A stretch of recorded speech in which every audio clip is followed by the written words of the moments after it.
Puisse le monde honorer le regretté camarade Mugabe en veillant à ce que les sanctions pesant sur le Zimbabwe soient immédiatement supprimées.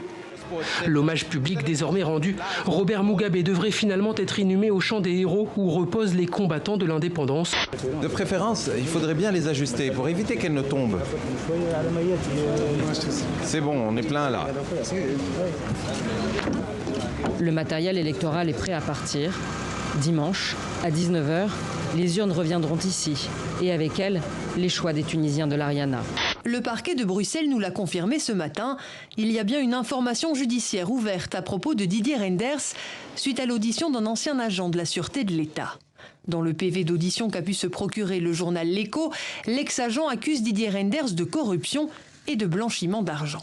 Je rappelle que des parents, légalement, totalement légalement, ont adopté en Belgique des enfants qui étaient volés à leurs parents au Congo.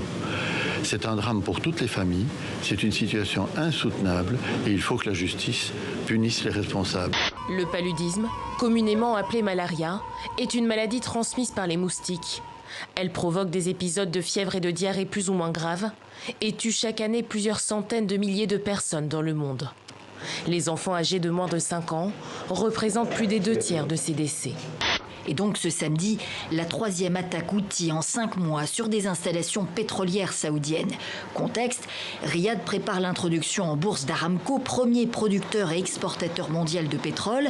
La jeunesse chômeuse de France est une cible privilégiée. D'ailleurs, on le voit dans les clips, c'est 400 métiers. Là, on vous offre 15 000 formations. C'est des emplois comme si il en pleuvait. Il y a une part d'ennui et en même temps, quand ils sont déployés, que ce soit en sentinelle ou en opération extérieure, il y a aussi cette usure physique. Et oui, certainement, ça aboutit à des départs et notamment à des désertions. Avec 10 établissements au Liban et malgré ce contexte difficile, la mission laïque française reste l'une des principales sources d'éducation francophone au Liban, avec un objectif ambitieux, doubler les effectifs d'élèves de français d'ici 2022. Ça s'appelait Parade, justement. C'était un spectacle créé par Picasso, Cocteau, Éric Satie. Pas mal, hein? Avec les ballets russes de Serge de Diaghilev.